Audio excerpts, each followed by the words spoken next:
우메 하나 길이를 만드는 사진이 있습니다. 그래서 이렇게 보면은 이 우메 하나 길이를 만드는데 요 먼저 오각형을 만들죠. 여러분들도 많이 이렇게 실습 시간에 해봤지만은 먼저 오각형을 만들어서 그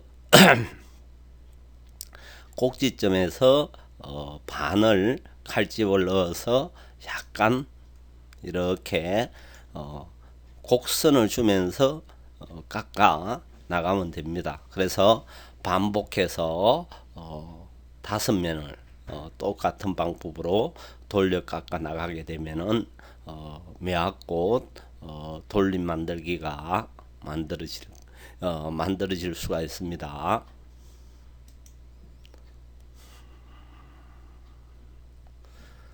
그래서 다음은 여러분들 맞저바 길이에 대해서 알아보겠습니다. 그래서 맞저바 길이는 소나뭇잎 모양 만들기다. 그래서 어떻게 만드냐면은 세로로 하여 껍질을 벗기고 5mm 두께로 잘라서 끝을 약간 남기고 중앙에 칼을 넣는다. 그런 다음 끝을 벌리듯이 구부리고 다시 2mm 두께 정도로 잘라서 모양을 만든다. 그래서 아래쪽 두 번째 이렇게 사진이 있는데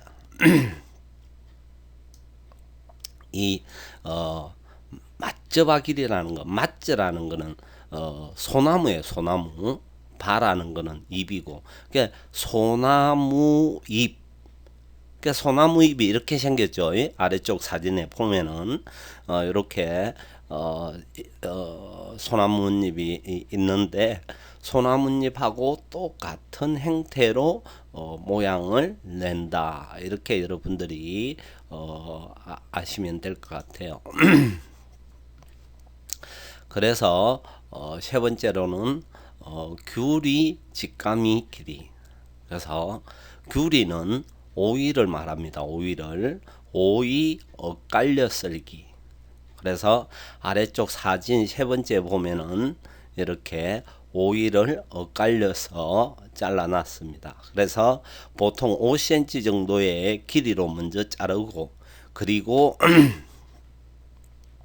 정중앙에 칼을 넣은 다음에 이 칼을 칼 자국에서 양쪽에서 비스듬히 잘라서 양분하면 이렇게. 자, 그리고 다음은 연근 꽃 만들기. 그래서 이 연근을 여러분들 먼저 흙이 묻어 있는 상태에서는 흙을 완전히 흐르는 물에 씻어서 제거를 하고, 그리고 껍질을 벗긴 다음에 한번 삶습니다. 삶는데 이게 이제 그냥 삶게 되면은 이제 그 색깔이 변합니다. 갈변 현상이 일어나는데, 그걸 방지하기 위해서는 이제 삶을 때 살뜨물에 삶는다든지, 그 다음에 식초를 한 스푼 넣어서 삶게 되면은 연근을 삶더라도 시커멓게 색깔이 변하지 않고 원 상태로 유지를 해서 사용을 할 수 있겠습니다. 그래서 이렇게 껍질을 벗긴 다음에 여기 그 가장자리에 둥글게 이렇게 칼질을 해주면은 이런 하나냉콩 연근꽃 형태로 이렇게 만들 수가 있습니다. 그리고 다음은 우엉을 구멍 내는 겁니다. 그래서 일본어 표기로는 고보라고 그러죠. 고보가 일본말로 우엉입니다. 그래서 이것도 한번 삶아서 이렇게 구멍을 낸다고 여러분들이 이해를 하시면 돼요. 그래서 우엉을 먼저 껍질을 벗기고 5 내지 6cm 길이로 썰어서 식초를 넣어 연하게 살짝 삶으시면 됩니다. 삶고 나서 이제 껍질로부터 2 내지 3mm 안쪽으로 그렇게 해서 여러분들이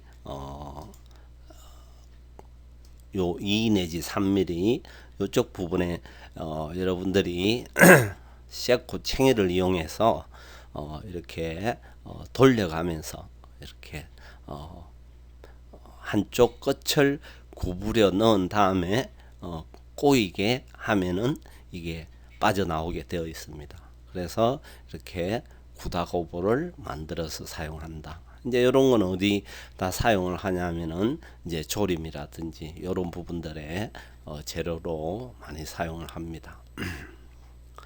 그리고 새끼 고기, 이 새끼 고기는 다스나길이라고 그러는데 밑에 아래쪽에 세 번째 사진을 보면은 다스나길이 해놓은 사진이 있습니다. 그래서 1cm 두께로 자른 것을 중앙에 칼을 넣어 새끼처럼 한쪽 끝을 구부려 넣어 꼬이게 한다. 그래서 여러분들이 이제 우리가 스키야키 할 때나 그리고 한식에 매작가 이런 거 할 때도 가운데 칼집을 넣어서 비틀어서 만들죠. 그래서 여러분들도 쉽게 만들 수가 있습니다. 이렇게 모양을 내는 것을 한마디로 어묵 아니죠. 새끼고기죠. 새끼고기 다스나기리 그렇게 여러분들이 이해하시면 될 것 같아요. 그리고 다음에는 어묵매듭 만들기. 무chấp 가마볶고라고 그러죠. 생선묵을 7mm 두께로 썰어서 그림과 같이 칼을 넣고 다시 가운데 칼을 넣어서 양끝을 통과시키면은 무chấp 가마볶고처럼 이렇게 모양이 만들어진다고 여러분들이 이해를 하시면 될 것 같아요. 그리고 다음은 거물 모양 만들기. 아미길이라고 그러는데 이제 여기에 이제 중앙에 이제 젓가락을 넣고 칼집을 이렇게 넣은 다음에 반대쪽에도 또 칼집을 넣어서 우리가 보통 무를 돌려깎기 한다고 그러죠. 그래서 가찌라묵이라고 그러는데 그렇게 칼집을 넣은 상태에서 똑같은 두께로 이렇게 돌려 깎아서 마지막에 물에 담근 다음 이렇게 양쪽 가장자리를 잡고 잡아당기면은 밑에 사진처럼 거문 형태가 이렇게 만들어집니다. 그래서 다음에 실습 시간에 시간을 만들어서 요 거문 모양 만드는 것도 여러분들하고 한번 만들어 보는 시간을 가져보도록 하겠습니다. 그리고 이제 마지막 이렇게 사진에 보면은 여러분들이 예전에 이제 교수님이 이제 요게 원래 염란이라는 어떤 그 꽃잎이 있어요. 꽃 이파리가 있습니다. 그걸 이제 전문적으로 사용하는데 이제 그거는 이제 쉽게 이렇게 구하기가 어렵고 전문적인 어떤 업소라든지 관광용품에서 이제 판매를 하는데 그것을 이제 산 다음에 사서 이렇게 모양을 만드시면 돼요. 그래서 예전에는 이제 그 교수님이 대나무를 이용해서 이렇게 조각을 하는 걸 보여줬던 것 같아요. 그래서 이런 모양별로 이렇게 만들어서 어디다가 사용하냐 하면은 초밥의 장식. 자, 그러면은 이번에는 조리 일본 요리를 할 때 필요한 조리 도구 및 기구에 대해서 여러분들하고 한번 알아보도록 하겠습니다. 자, 그래서 이제 제일 처음에 일본 요리를 할 때 필요로 하는 냄비가 있는데 냄비 종류도 여러 재질을 가지고 있습니다. 그래서 먼저 알루미늄 냄비, 그래서 여러분들을 이렇게 왼쪽에 보면은 알루미늄 냄비가 있죠. 그래서 알루미늄 냄비는 가볍고 열 전도가 빨라서 사용하기 편한 장점이 있지만은 반면에 이제 산이나 알칼리 고온에는 아주 약한 재질입니다. 그래서 산성이나 알칼리성의 내성을 강화하기 위해서 표면에 산화막을 이렇게 입힌 루마이트 가공 처리하여 내열과 내산성을 강화한 두꺼운 냄비도 사용을 합니다. 그래서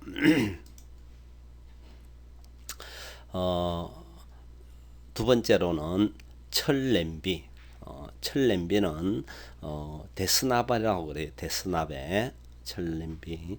요 냄비는 어디에 많이 사용하냐면은 철판 요리를 하는 스키야키나 그 다음에 튀김 냄비에 주로 사용되며 두께가 있는 튼튼하며 찜통에 대해서 알아보도록 하겠습니다.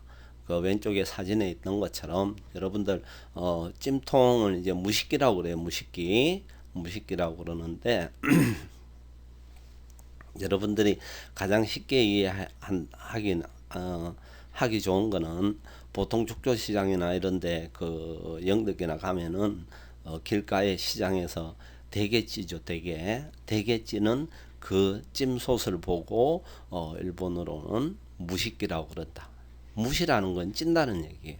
그래서 자, 물을 끓여 전기로 이제 스팀으로 찌는 거죠. 물을 팔팔 끓여서 이용하여 제로의 열을 가하는데 사용한다. 보통 스테인리스 재질이나 알루미늄도 많이 있다. 그런데 근래에는 보관이나 관리의 어려움 때문에 목재보다 스테인리스 재질의 찜통이 널리 사용된다. 요즘은 이제 목재 같은 거 이런 거는 그 딤섬 있죠. 만두 이런 거 쩔 때에 어떤 목재 같은 걸 이용을 하지만은 실질적으로 이런 다른 어떤 용도로 찌는 재질은 스테인리스 재질의 찜통을 가장 많이 사용한다. 여러분들 그렇게 아시면 될 것 같아요. 그래서 다섯 번째는 튀김 냄비. 이제 튀긴다는 뜻은 아게라고 그랬어요. 아게모노. 이제 아게모노는 모든 튀김을 보고 아게모노라고 그래요. 튀김을 튀기는 냄비는 나베죠. 그래서 철 냄비, 동냄비, 알루미늄 냄비 등이 있다. 기름의 온도를 일정하게 유지시키기 위해 두껍고 깊이가 있으며 바닥이 팽팽한 것이 좋다. 그래서 예전에는 이렇게 이제 이런 그 냄비나 이런 걸 많이 사용했지만은 요즘은 아주 좋은 기계 장비들이 잘 나옵니다. 자동적으로 가스든 전기든 이렇게 튀김 솥을 스마트로 온도만 이렇게 맞춰 놓으면은 보통 우리가 튀김을 180도씨에서 가장 많이 튀기는데 스마트 온도를 180으로 맞추면은 자기가 180도씨까지 온도가 올라오면은 자동적으로 가스나 전기가 차단이 돼서 더 이상 전원을 전달하지 않고, 그리고 또 온도가 5도에서 6도가 떨어지면은 자동적으로 또 전원이 전달이 돼서 온도를 계속 180도에 맞춰 놓으면 180도씨에서 온도를 오르락 내리락 하면서 유지를 해준다 생각하시면 돼요. 자, 그리고 덮밥 냄비, 돈부리 나베라고 그러죠. 그래서 아주 이 냄비가 작습니다. 1인분 용기 정도의 냄비 두께입니다. 크기입니다. 보통 뭐 지름은 한 18 mm 정도 되는 것 같아요. 크기는 조금 차이가 이제 큰 것도 있고 작은 것도 있긴 한데, 자 여기 보면은 작은 냄비이며 소고기 덮밥이나 닭고기 덮밥 등 여러 덮밥을 만드는데 사용을 한다. 보통 1인분 양을 담을 정도로 되어 있고 조리하기가 편하고 밥 위에 재료를 올릴 때 형태를 그대로 유지해서 약간 비스듬하게 이렇게 해서 자동적으로 이렇게 밥 위에 올라갈 수 있도록 그렇게 할 수 있는 덮밥 냄비입니다. 자, 그리고 다음은 계란말이 냄비. 그래서 약 막기약기 나베라고 그러죠. 다시마기라고도 이렇게 부르기도 해요. 그래서 일반적인 계란말이 팬이다. 여러분들 그렇게 생각하시면 돼요. 그래서 이것도 이제 재질이 철로 만든 냄비도 있고 동으로 만든 냄비가 있습니다. 그래서 다시마기 나베라고 이게 뒤에 나와 있네, 그죠? 다시마기 나베라고도 부릅니다. 그래서 동으로 된 제품을 사용하는 것이 좋으며 직사각 형태의 것을 선택하는 것이 좋다. 이렇게 여러분들이 이해하시면 될 것 같아요. 자, 그리고 다음은 집게에 대해서 한번 알아보도록 하겠습니다. 그래서 이제 이 집게는 야또고라고 그래요. 야또고는 이제 긴 집게를 보고 일본말로 이제 야또고라고 그래요. 그래서 손잡이가 긴 집게라는 뜻으로 보통은 자루가 없는 냄비를 잡을 때 사용한다. 그래서 이제 일본에 같은 경우로 이렇게 가서 보면은 주방에 전부 다 이제 냄비 자체가 자루가 없는 게 있어요. 자루가 없는 냄비. 그래서 그냥 그 용기 자체만 있는데 그걸 이제 지금 이제 얕도고 집게를 잡아서 이제 아주 손잡이처럼 자유자재로 이제 조리를 한다라고 여러분들이 생각을 하시면 돼요. 그래서 여기 밑에 보면은 이렇게 집게가 나와 있죠. 집게 이렇게 보면은 이게 이제 보통 뚝배기라든지 뭐 우리 한식 요리나 할 때 이런 거 뚝배기 같은 걸 이렇게 많이 씻기도 하고. 근데 원래 이게 용도는 이제 일본 요리에서 자루가 없는 냄비를 이제 조림을 할 때도 사용을 하고 뭐 이렇게 뭐 여러 가지 탕을 끓일 때도 사용을 하는 어떤 그런 집게 냄비라고 여러분들이 이해를 하시면은 되겠습니다. 그래서 자, 두 번째로는 버무림통, 초밥 버무림통, 한길이라고 그러죠. 초밥 밥을 해서 여기에 이제 배합초를 넣어서 식히는 어떤 그런 용도의 기물입니다. 그래서 요 두 번째 사진에 보면 초밥 버무림통이 있죠. 그래서 여기 보면은 초밥용 밥을 배합초와 버무릴 때 사용하는 것으로 대부분 어떤 나무다? 히노키 나무다. 히노키 노송나무죠. 그렇게 여러분들이 알고 계시면 될 것 같아요. 그리고 조리용 뚜껑 오토시프다라고 그러죠. 요거는 어떤 용도로 쓰냐면은 조림 요리할 때 냄비보다 작게 만들어져 있는 조리용 뚜껑입니다. 그래서 조림을 할 때 사용하는 것으로 냄비의 직경보다 약간 작은 것을 사용하여 재료를 덮어줌으로써 국물이 재료 전체에 골고루 스며들게 하는 역할을 한다. 나무로 되어 있는 것이 좋으나 요즘은 스테인리스 재질의 크기 조절이 가능한 것도 많다. 자, 그리고 다음은 비늘치기. 비늘치기를 우라코 휘기라고 그러죠. 우로코 휘기. 그래서 보통 이제 이런 생선 비늘을 제거할 때 사용하는데 요 밑에 사진에 있죠. 세 번째.